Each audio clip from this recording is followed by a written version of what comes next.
Bienvenue au journal, voici les titres de l'actualité de ce jour. Le collectif Sauvons le Togo a clôturé sa campagne ce mardi par un meeting géant au stade municipal de Lomé. Le mot d'ordre dans les rangs du CST reste la vigilance pour sauvegarder la victoire au soir du jeudi prochain. À Kévé, l'Union des forces de changement était aussi en contact avec les populations et le député UFC sortant de la localité Nicodème Abia a ensuite rencontré la presse pour exposer son bilan après 5 années passées à l'Assemblée nationale. Et puis, la compagnie d'énergie électrique du Togo pour un service plus performant. Un plan directeur couvrant la période 2013-2028 a été élaboré. Il est financé par l'AFD à hauteur de plus de 240 000 €. Voilà pour le sommet. Merci à vous tous de vous informer à notre compagnie. C'est la dernière journée de campagne ce mardi et naturellement c'est par l'actualité de la campagne électorale que nous ouvrons cette édition. Honneur d'abord au collectif Sauvons le Togo. Le CST a bouclé sa campagne par un meeting géant au stade municipal de Lomé. Dans les rangs du collectif Sauvons le Togo, on croit fermement à la victoire au soir du 25 juillet, mais on veut rester très vigilant pour sécuriser cette victoire. Ugatiko.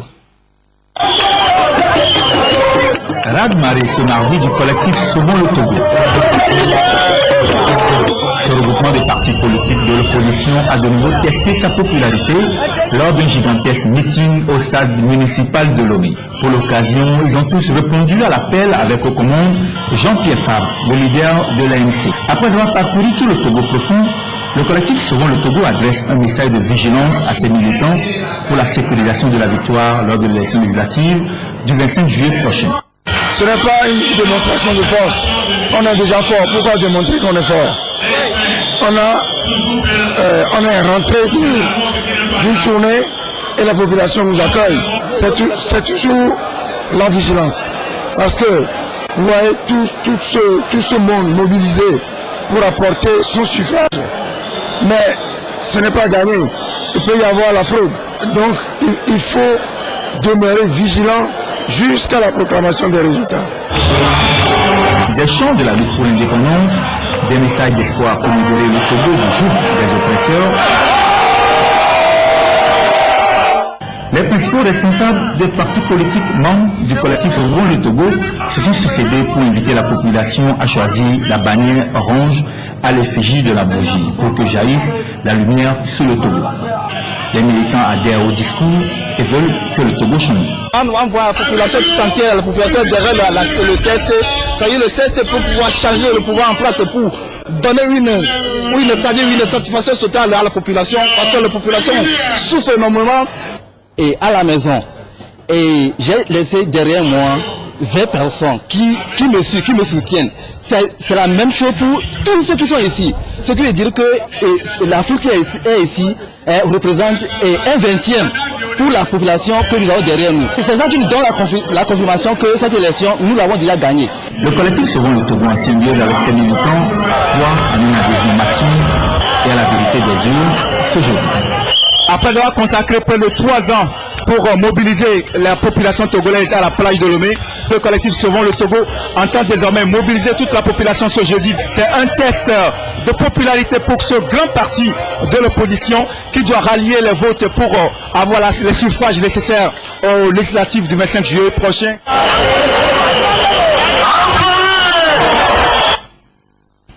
Le collectif Sauvons le Togo au stade municipal de Lomé, l'Union pour la République, elle a choisi le terrain du lycée d'Agoué pour son dernier meeting populaire.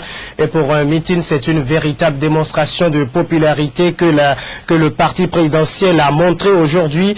Les dernières consignes qui ont été données aujourd'hui, voter, unir. À l'appel de leurs candidats, les populations du village d'Adangbe et ses environs ont fait nombreux le déplacement de la place publique. Oreilles attentives, ces populations d'Izio ont écouté le message porteur d'espoir et de reconstruction de leur village.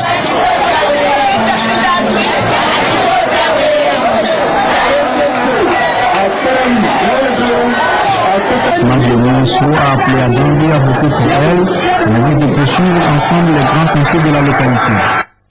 les derniers mots, on peut préciser. Le peuple veut voter uni parce que le bien public, ce fait des nations à Dangbe qui les encourage à avoir confiance. Et quand ils ont confiance en moi, ils ont confiance à mon parti. Après les élections, je compte solliciter l'appui du gouvernement pour qu'on vienne à nous pour l'électricité. Je serai le premier à pouvoir gouverner à Dangbe. Et ensuite, on verra la route.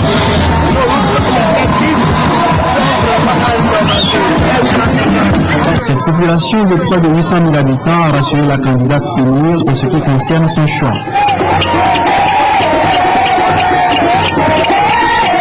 La délégation est ce mardi, dernier jour de la campagne, à l'hélicoptère et Bolokota. Visiblement, quelques soucis techniques dans cet élément. Ce n'était pas unir Grand Lomé à Goué que vous avez suivi, mais plutôt unir Zion. Et dans cette basse-cour de la campagne électorale, le coq n'a pas non plus dit son dernier mot. La convergence patriotique panafricaine de Francis Ekon a clôturé sa campagne par un grand meeting ce mardi à Baie. Les candidats de la CPP sont allés expliquer aux populations les raisons pour lesquelles elles doivent faire confiance au coq. Apolline Abaki. C'est dans cette ambiance festive que la convergence patriotique panafricaine a clôturé ses 15 jours de campagne. Les militants et sympathisants de ce parti politique se sont réunis dans la cour de chef à Klassou de Baie pour le dernier meeting. Là encore, les responsables de la CPP ont réitéré leur engagement pour une alternance dans la paix. Francis Ekon et ses policiers ont invité une fois encore la population à voter le coq pour un enracinement d'une véritable démocratie au Togo. Nous avons apporté le message de la CPP. Obtenir le changement et l'alternance de façon apaisée. Et nous pensons que le coq est le symbole de ce changement démocratique auquel nous aspirons. Nous avons un discours que les autres n'ont pas. Nous sommes les seuls à faire du dialogue, l'instrument essentiel de concertation de notre pays pour arriver au changement. Donc par conséquent, personne ne tient autant de discours d'apaisement que nous. Personne ne tient de discours pour le développement que nous. La CPP appelle par la même occasion les Togolais à vivre et à travailler ensemble. Son souhait est que ces élections soient justes et transparentes. Direction Kévé où l'Union des forces de changement a également refermé sa campagne par une rencontre avec ses militants. Et juste après cela, le candidat UFC sortant de cette circonscription électorale, Nicodème Abia, s'est entretenu avec la presse pour faire le bilan des 5 années qu'il a passées à l'Assemblée nationale. Amen Assignon. Une conférence de presse avec les journalistes pour présenter le bilan de ces 5 dernières années d'activité et de réalisation de l'UFC dans l'AV, et le décor est planté pour cet énième meeting du parti.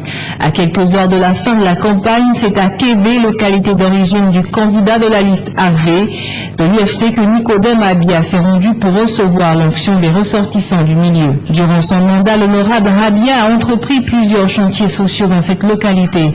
Pour lui, la campagne est la période idéale pour présenter son bilan quinquennal. C'est pourquoi il a tenu à rencontrer ses frères et sœurs de l'AV. À ce moment que le peuple est à l'écoute des politiciens. C'est la raison pour laquelle c'est maintenant que c'est ce jour que j'ai choisi pour présenter mon bilan à ma population. Les grandes lignes de ce bilan, il y a la santé, le droit de l'homme, la justice, le développement, l'économie, etc. Le premier responsable de l'UFC, Gilles-Christ Olympio, était là lui aussi. Le message véhiculé était celui du changement, un changement sans violence. Nous sommes contents de voir les gens et nous savons que le message que nous portons, le message de changement, mais le changement sans violence, le changement dans un monde apaisé. Et ce message est accepté partout. Un scrutin non violent, c'est le souhait de l'UFC. Pour parvenir à ce changement tant souhaité, le parti exhorte les populations de Kévé à voter le palmier rouge le 25 juillet prochain. Et voilà donc pour les derniers meetings de cette campagne électorale, une campagne qui officiellement prend fin ce mardi à 0h, le temps de prendre une pause le mercredi avant d'aller aux urnes le jeudi prochain. Et pour ce vote du jeudi, les observateurs électoraux sont déjà dans notre pays. La mission conjointe d'observation électorale de la diaspora africaine en Europe et de l'ONG Save the World a rencontré la presse ce lundi pour un bilan préélectoral. Edwige Larry. C'est la salle de conférence du CASEF qui a servi de cadre ce lundi 22 juillet à la diaspora africaine en Europe et l'ONG Save the World pour un point de presse avec les journalistes. L'objectif de cette rencontre, rendre compte de la période préélectorale des législatives du 25 juillet 2013 au Togo. Pour les observateurs, la mission s'est bien déroulée jusque-là. En témoignent les propos du porte-parole de cette mission conjointe, Maître Désiré Koudou, qui fait un constat positif depuis l'arrivée de la mission au Togo. Nous avons fait le constat de ce que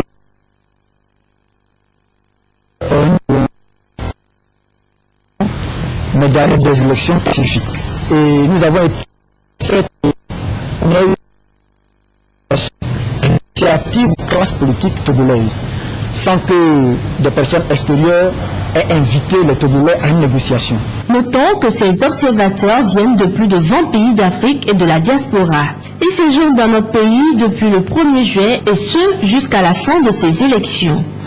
Un rendez-vous est pris pour l'après-vote pour faire un bilan complet de cette mission d'observation diaspora africaine en Europe et l'ONG Save the World au Togo.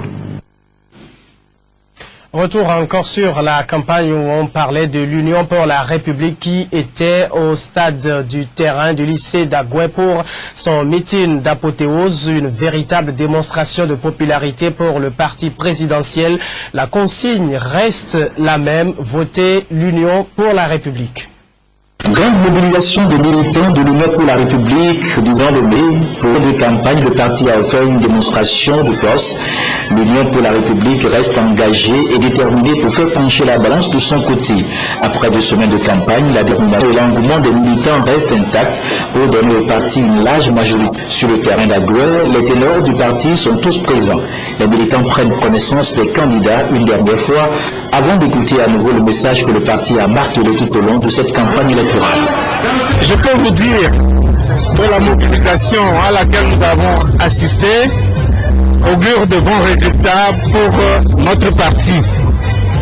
S'agissant de bilan, je peux vous dire que sur toute l'étendue du territoire, les activités de la campagne électorale se sont déroulées sans trop de problèmes. Il n'y a pas eu d'incidents majeurs à signaler. Cela dénote de la maturité du peuple togolais et de l'implantation progressive des principes démocratiques dans ce pays. La rencontre s'est achevée dans une ambiance festive, une ambiance que les candidats comptent bien revivre après le 25 juillet prochain. Et toujours dans un souci d'élection apaisée, des volontaires de la paix de la région maritime et Lomé commune ont été formés ce lundi sur la prévention des conflits en période électorale. Cette formation est en fait un renforcement de capacité pour permettre à ces volontaires de la paix de mieux cerner leur mission. Organisé conjointement avec le collectif d'associations contre l'impunité au Togo CACIT et la plateforme citoyenne Justice et Vérité, cet atelier a regroupé 52 jeunes volontaires observateurs de paix de Lomé commune et de la région maritime. Le but est de permettre aux jeunes volontaires de pouvoir détecter toute source de conflit puis d'intervenir entre les parties prenantes en période électorale. Ce projet consiste essentiellement à mettre en place un mécanisme d'alerte précoce qui est opérationnel avec des volontaires de la paix qui sont en tout 52 sur le territoire du Togo. Leur travail consiste essentiellement à détecter tout mouvement susceptible d'amener à la violence ou d'amener à un conflit et d'envoyer par SMS ou par appel à leurs coordinateurs régionaux qui, eux, sont en contact avec des analystes au niveau du village électoral basé à la direction du CACIT. Ce programme se veut donc un outil fondamental pour la réduction des violences électorales avec l'appui financier du PNUD et de l'ambassade des États-Unis au Togo. Nous nous avons, avec le partenariat du programme des Nations Unies pour le développement, financé le projet pour les élections ici au Togo, parce que la démocratisation est toujours une des espoirs pour les États-Unis et pour beaucoup de pays du monde. Au total, 152 jeunes volontaires observateurs de paix seront répartis dans tous les centres de vote du pays. La campagne électorale s'achève et dans les programmes de société de plusieurs partis politiques, il y a la lutte contre l'impunité et la corruption.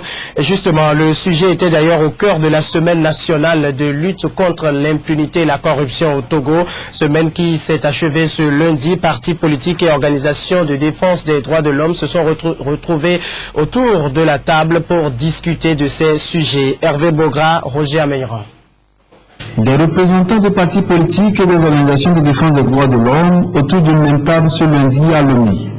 Au centre des échanges, la présentation du programme de chaque parti politique dans le domaine de la lutte contre la corruption. Et certains partis politiques s'accordent sur des propositions pour cette lutte au Togo.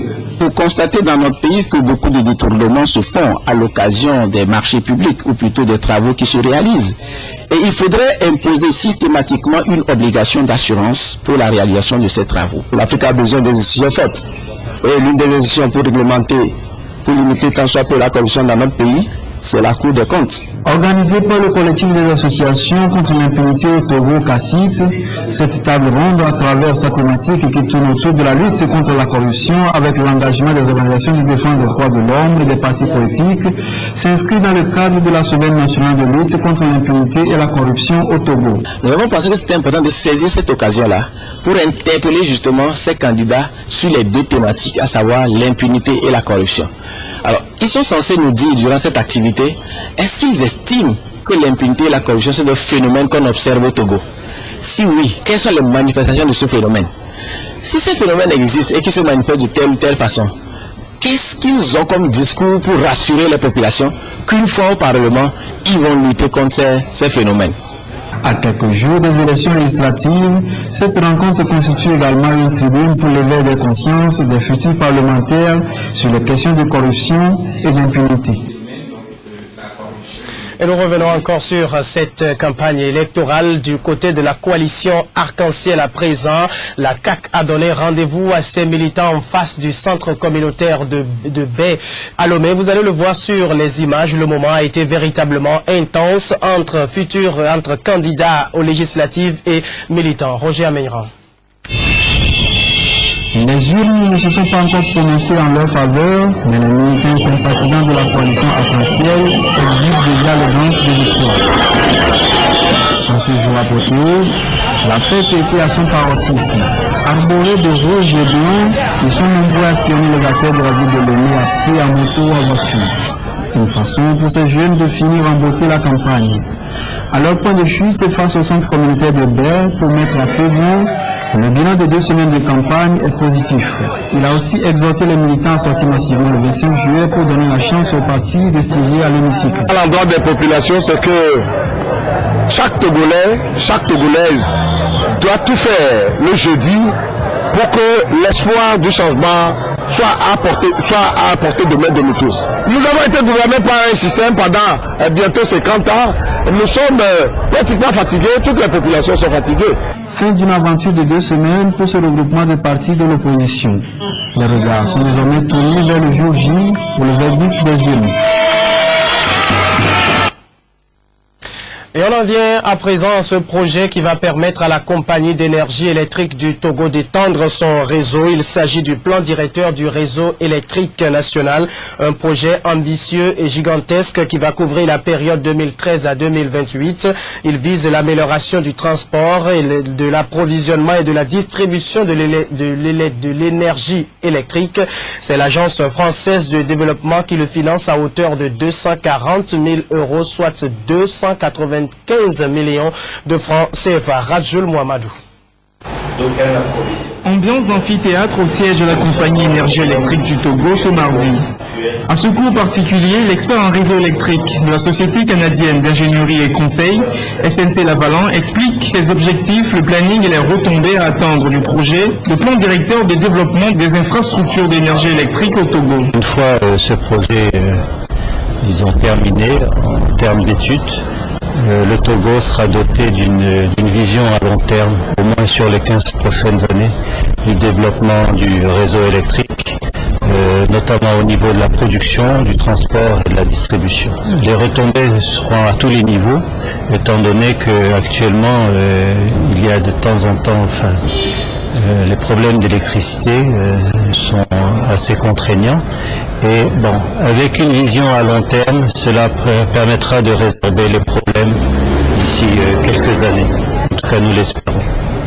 Ce projet, financé par l'Agence française de développement, est placé sous le signe du soutien à l'activité économique au Togo. L'Agence française de développement a financé sur le FERC, Fonds d'études de renforcement des capacités de 450 000 €, rétrocédé à l'État togolais pour le financement de cette étude, puisque ce secteur de l'énergie est un secteur prioritaire pour le Togo et pour le développement du Togo. Le plan directeur de développement du réseau électrique au Togo va couvrir la période de 2013 à 2028. Il a pour objectif à l'horizon 2015 d'améliorer la desserte en énergie de 24% à ce jour à 50%, avec un accent particulier sur le milieu rural. En matière d'approvisionnement, nous avons des déficits. Eh bien, ça veut dire qu'il faut augmenter la source d'approvisionnement. C'est pour ça que vous voyez que dans le plan, dans les objectifs spécifiques, nous avons 3 niveaux. Il y a l'approvisionnement, il y a le transport et la distribution. On ne peut pas distribuer sans avoir produit. Donc, il faut avoir suffisamment pour distribuer. Donc, si vous voulez augmenter le taux de desserte rurale, il faut donc s'attaquer à l'approvisionnement. L'approvisionnement, ça peut être en énergie classique, donc avec les centrales ou avec ou bien en renouvelable. L'élaboration de ce plan directeur de l'énergie est prévue pour s'achever à la fin de l'année 2013, à la suite de quoi un projet d'investissement sera rédigé pour mobiliser les fonds afin de financer sa mise en œuvre. Et vous avez sans doute dû le rectifier, le financement c'est à hauteur de 450 000 € et non 240 000 comme nous venons de le dire par erreur. La campagne d'achat pour l'Agence nationale pour la sécurité alimentaire se poursuit après Bassar. L'ANSAT s'est dirigé dans la localité d'Agomeglozu et là, l'ANSAT a acheté 50 tonnes de riz blanc. L'ANSAT se donne pour objectif d'acheter jusqu'à 1740 tonnes de céréales sur toute l'étendue du territoire national. Apolline Abaki.